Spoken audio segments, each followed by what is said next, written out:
How you doing, guys? Today I am taking a look at the input pulley on the transmission of the little Mule. Ultimately, with the bigger motor, I would like to get a little bit more ground speed out of it. I'm not going to pull with this tractor or anything like that. It's a hooligan tractor, as I've always called it.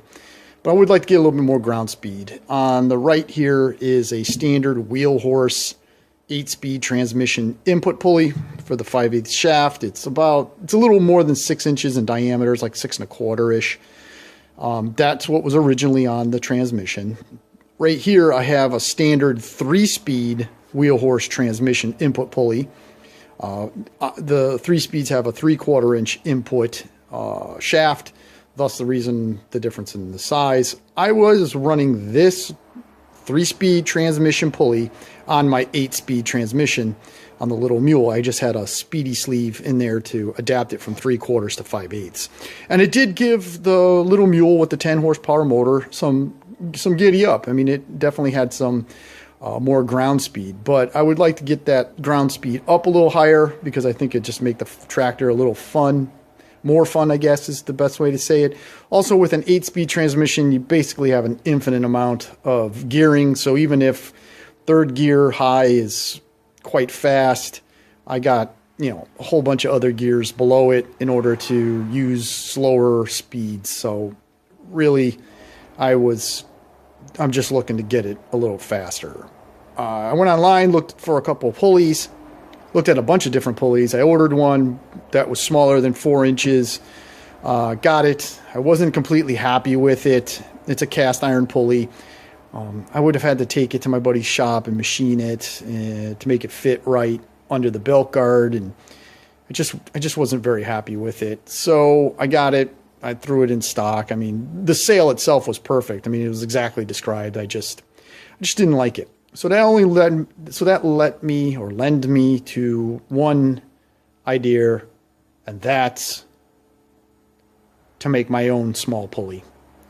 So we're going to run over to my buddy's machine shop. I'm going to show you what I did with the lathe in order to make this pulley.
So after all that machining, the pulley is basically completed.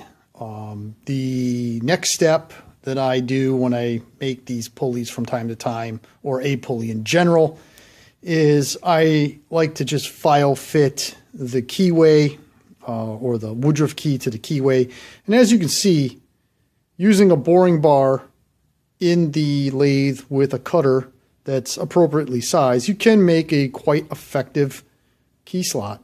And essentially what I did is I got the woodruff key, I slid it into the slot itself, and then I just used various files, this one and this one here, on its side, going up and down in the keyway itself, to make sure that it's smooth, there's no burrs. The woodruff key itself fits perfectly all the way through the pulley, so just kind of going back and forth to make sure that works.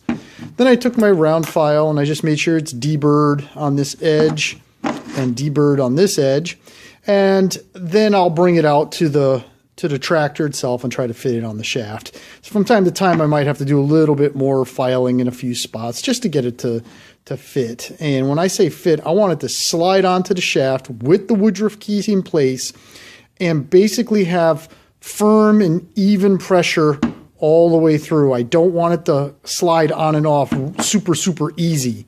I want to have a little bit of a clearance fit. So let me take it out to the tractor. Let's take a look at how it fits, and then we'll go from there. Okay, so we're out here at the tractor, and I apologize for the lighting. It is kind of wintertime and still cold out here, and the days don't really get that bright. But as you can see, the 5/8 shaft coming out of the 8-speed transmission, the woodruff key is in the slot and it's at the top. It's in the 12 o'clock position. So I'm going to take the pulley, here it is, and I'm going to try to do this with one hand holding the camera, so it's going to get a little shaky, and I apologize. But we're going to put the keyway at the 12 o'clock position, and I'm going to slide it up. Let's see how this all works out. Okay, and see, oh, so there it is. It's on the shaft. We can see that it's locked in, or starting to lock in, and then we just slide it on. And I'm going to push it on, and as you can tell, there it is. The pulley fits really nice, and there's absolutely no play. This thing has absolutely no play on the shaft. Now, I don't know if I'm going to be able to get it off with my hand. Now, see, yeah, I'm going to have to get the little pry bar from the garage to take it off the shaft, because it is clearance fit just as I wanted it to. Come on. No, it's not going to come off.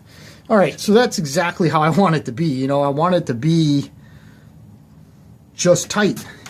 So there it is, that 2-inch, or it's about 2 1/4 inch pulley is on the shaft.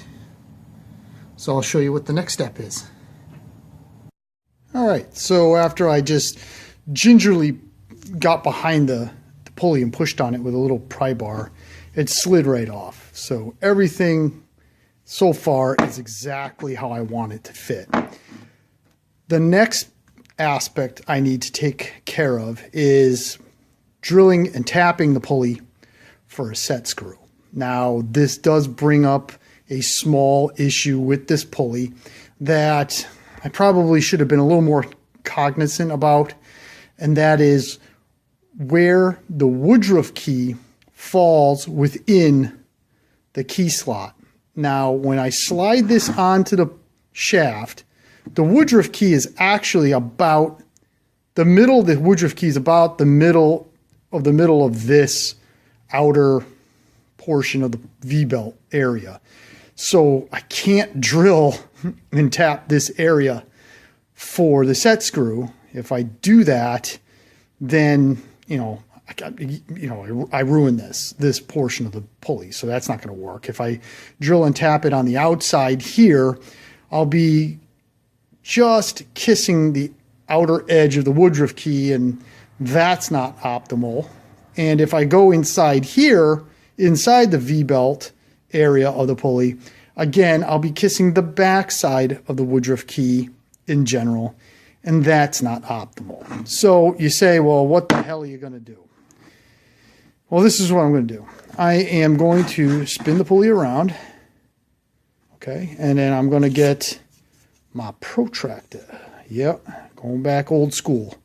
And I'm going to line up my protractor to the center of the key, and at 60 degrees and 120, I'm going to make 2 lines, this way and then this way. And the reason for that is I am then going to turn the pulley up, and at the 60 degree mark and at the 20 degree mark, I'm going to drill 2 number 7 drill bit holes and tap the pulley 1/4 So I'm actually going to put 2 set screws. They're going to come in at 60 and 120. And what that's going to do is that's going to obviously bite the shaft directly. It's going to hold the pulley into place. And if there is any slop, which it's only a couple thousandths of an inch, it's going to pull that pulley deep down on the shaft, driving the Woodruff key in tight up against the key slot. And what I'm going to use to start the drill holes is I'm going to use a centering bit. And I'm just going to put it in my drill press over there and very carefully drill in the V-belt area. Sorry about the camera not, there it is.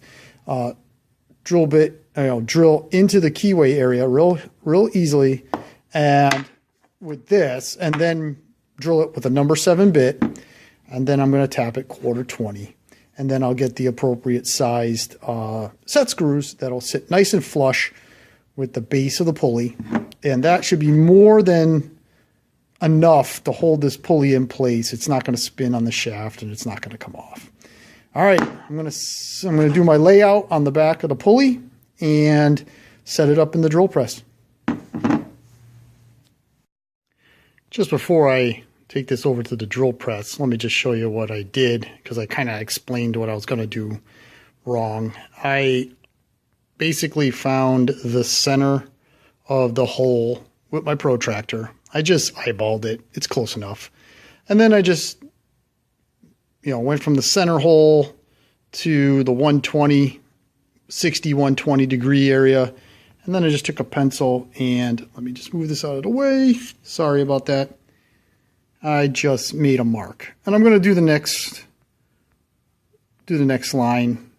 And then that will set where I'm going to put my set screws. Okay, so I got the pulley basically set up in the drill press. I have my centering bit in place, and I have, just by eyeball, centered everything and got everything lined up.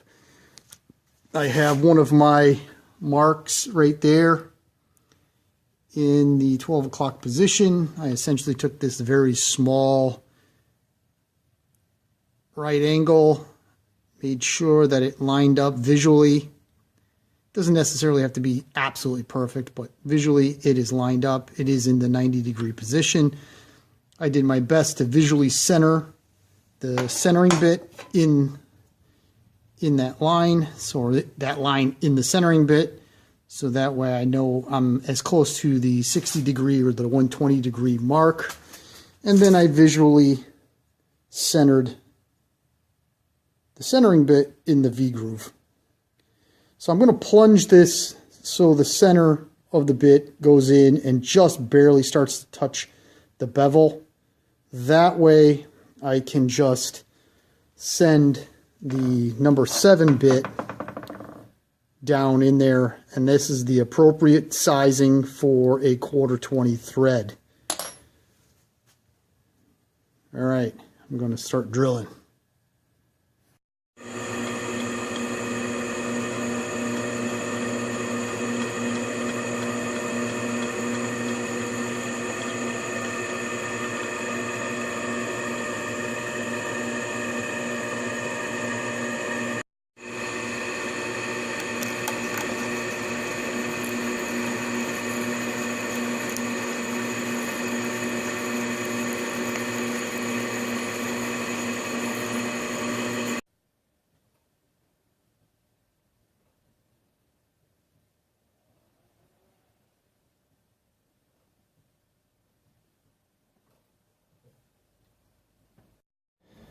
Okay, so now that we just drilled and tapped those set screw holes, let's see how it fits.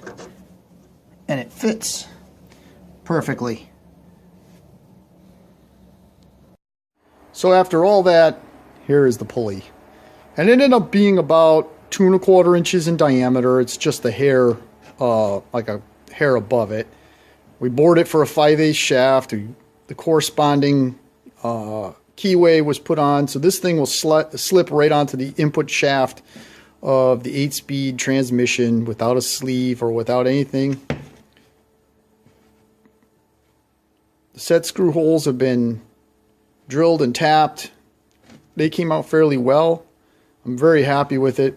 It should fit the transmission. I've test fitted it a couple times. It should fit perfect.